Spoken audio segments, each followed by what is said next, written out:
Hello दोस्तों, स्वागत है आपका मेरे यूट्यूब चैनल अमन की कहानियों में।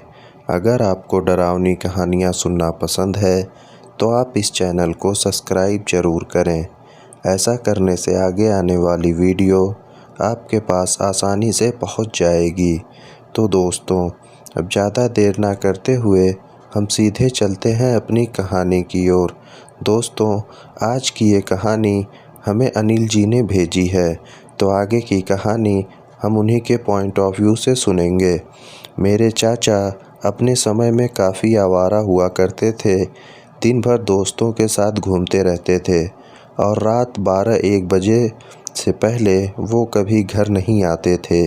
घर वाले उनसे काफ़ी परेशान रहते थे, मगर उन पर समझाने का कोई भी असर नहीं पड़ता था। एक रात वह अपने दोस्त के साथ नदी किनारे घूम रहे थे। वहाँ एक अघोरी बाबा रहते थे। चाचा और उनके दोस्त उन्हें छेड़ने के मकसद से उनके पास बैठ गए। उन्होंने पहले तो उनके साथ बैठ के शराब पी, फिर इधर उधर की बातें करके उन्हें परेशान करने लगे। बातों बातों में भूत का विषय छिड़ गया। चाचा ने बाबा से भूत देखने को कहा। पहले तो बाबा टालते रहे, मगर चाचा अड़े रहे तो बाबा राजी हो गए। उन्होंने उनके चारों तरफ एक गोला बनाया और कहा, चाहे जो भी हो बाहर मत आना। बाबा ने अपना मंत्र जपना शुरू किया। चाचा और उनके दोस्त उस समय मंद मंद मुस्कुरा रहे थे, क्योंकि उनको ये मजाक लग रहा था। अचानक छम छम की आवाज़ आई और एक औरत वहां आकर नाचने लगी। उसके बाद अचानक 2 औरतें वहां आ गईं और वह भी नाचने लगीं। यह देख चाचा और उनके दोस्त की सिट्टी पिट्टी गोल हो गई। दोनों का नशा एक पल में गायब हो गया। वह दोनों डर के मारे वहां से भागने लगे, मगर नाचती औरतों ने अपना नाच छोड़कर उनको घेर लिया और उनको चारों ओर घूमने लगीं। वह उनकी तरफ बहुत ही भयानक तरह से देख रही थीं, जैसे वो उन्हें वहां बुलाए जाने से नाराज़ हों। वह दोनों वहीं पर बेहोश हो गए। सुबह जब होश आया तो वहां सिर्फ अघोरी बाबा ही थे।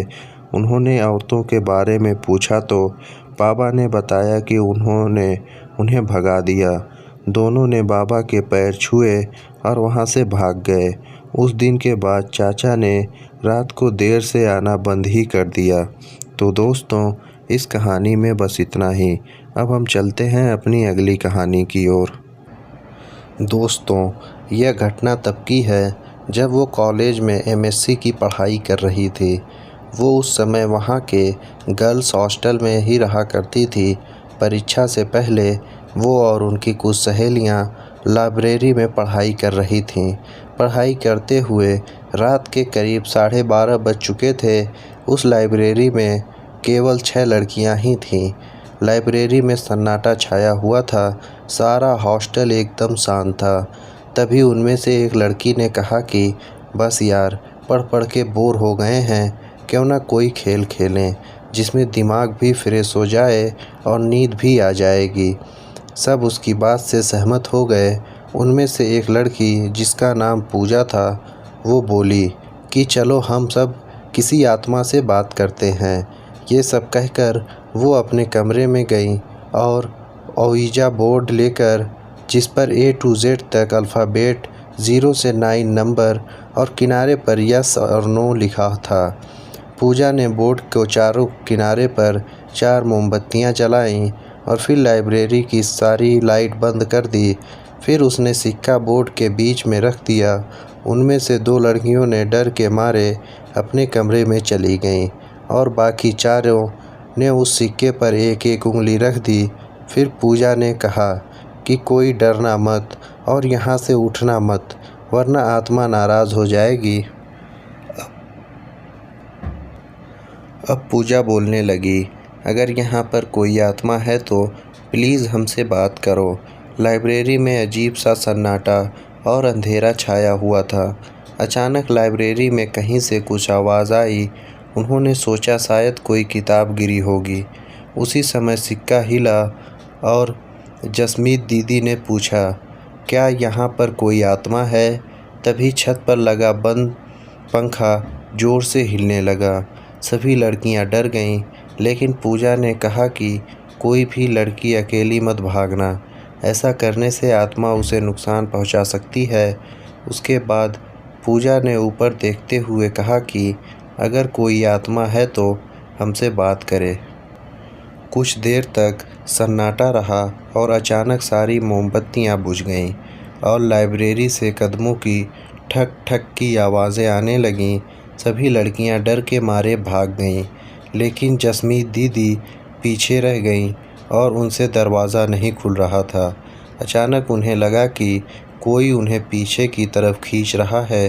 वो ज़ोर ज़ोर से रोने और चिल्लाने लगीं। उनकी आवाज़ सुनकर हॉस्टल की सारी लड़कियां जाग गईं और उठकर लाइब्रेरी की तरफ दौड़ी। हॉस्टल वार्डन और सभी लड़कियों ने मिलकर दरवाज़ा खोला और दीदी को बाहर निकाला। इस घटना के बाद उन्हें आज तक लाइब्रेरी के डरावने सपने आते हैं और वो आज तक उस घटना को नहीं भूली। तो दोस्तों, मेरी दीदी के अनुभव को देखकर मुझे ये लगा कि कभी भी किसी आत्मा या प्रेत को परेशान नहीं करना चाहिए। तो दोस्तों, इस कहानी में बस इतना ही। अब हम चलते हैं अपनी अगली कहानी की ओर। डॉक्टर AKB सिन्हा ने एक बार बक्सर से आरा आने के दौरान प्रेतों से साक्षात्कार से संबंधित एक आपबीती कहानी बताई थी। उन दिनों वे छपरा सदर अस्पताल में पदस्थापित थे। एक रोज़ की बात है, अस्पताल से करीब 12 बजे घर लौटे थे। तेज़ बारिश हो रही थी। उन्होंने अभी अपने कपड़े भी नहीं बदले थे कि दरवाज़े पर ज़ोर की दस्तक होने लगी। मैंने दरवाज़ा खोला तो देखा एक 20-22 साल की लड़की खड़ी है। उसने बताया कि उसके पिताजी की तबीयत बहुत ख़राब है, मैं चलकर देख लूँ। मैंने उसे बताया कि मैं रात में मरीज़ नहीं देखता।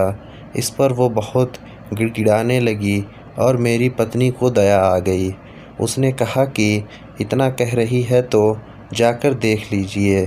मैं अनमना सा बाहर निकला, अपनी कार निकाली और उसे बैठने का इशारा किया। सुनसान सड़कों से होते हुए हम शहर से 5-7 किलोमीटर दूर एक कस्बे में पहुँचे। वहाँ आबादी से कुछ पहले ही एक मकान के बाहर रुके। लड़की ने मेरा बैग उठाया और मुझे लेकर अंदर गई।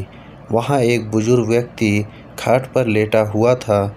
उसकी हालत गंभीर थी। उसके सिरहाने में 2 महिलाएं खड़ी थीं। मैंने उसकी नब्ज़ टटोली तो बर्फ़ सा ठंडा लगा। शरीर भी ठंडा था। उसमें जीवन के कोई लक्षण नहीं थे, लेकिन वो धीरे धीरे कुछ बोल रहा था जो समझ में नहीं आ रहा था। मुझे कुछ समझ में नहीं आया तो उसे एक इंजेक्शन दिया और एक दवा खिलाने को दिया। सिरहाने खड़ी एक औरत ने उसे खिला दिया। एक टैबलेट सुबह में खिला देना के लिए भी दिया। इसके बाद चलने के लिए उठा तो लड़की ने मेरा बैग उठा लिया और कार तक छोड़ आई। अगली सुबह अस्पताल जाने के लिए घर से निकला तो सोचा रात वाले मरीज़ को देखता चलूं। मैं बस्ती में पहुंचा, लेकिन वह मकान कहीं नहीं दिखाई दे रहा था। मैं बस्ती में लोगों से पूछने लगा। घटना की जानकारी देने पर लोगों ने मुझे हैरानी से देखा। एक बुजुर्ग ने बताया कि ऐसा कोई परिवार इस बस्ती में नहीं रहता। ये प्रेत लीला है जो हर एकाध साल पर घटित होती है। वो एक भूत खंडहर है। आप वहीं गए होंगे। आपने इलाज किया इसलिए बच गए, नहीं तो मार डाले जाते। मैं भूत प्रेत पर विश्वास नहीं करता था।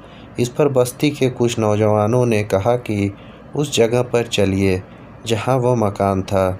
मैं 2-3 लोगों को लेकर वहां पहुंचा तो वहां पूरी तरह खंडहर था। उसमें मकड़े का जाल भरा हुआ था। काफ़ी गंदगी थी। वहां मेरी कार के पहिए के स्पष्ट निशान दिखा और खंडहर में मेरा इंजेक्शन दवा पड़ी थी। मैं चुपचाप वापस लौट गया। घर पर पत्नी और बच्चों को ये बात नहीं बताई। कुछ महीनों बाद मेरा तबादला हो गया। दूसरे शहर में जाने के बाद पत्नी और बच्चों को उस रात की घटना की पूरी जानकारी दी। आज भी उस रात की याद आने पर मैं डर जाता हूँ। तो दोस्तों, इस कहानी में बस इतना ही। ये कहानियाँ आपको कैसी लगीं अपनी राय कमेंट बॉक्स में ज़रूर दें। और अगर आपने ये चैनल अभी तक सब्सक्राइब नहीं किया है तो अभी कर लें। हम फिर मिलेंगे किसी नई कहानी के साथ। तब तक आप अपना और अपने परिवार वालों का ध्यान रखें। धन्यवाद।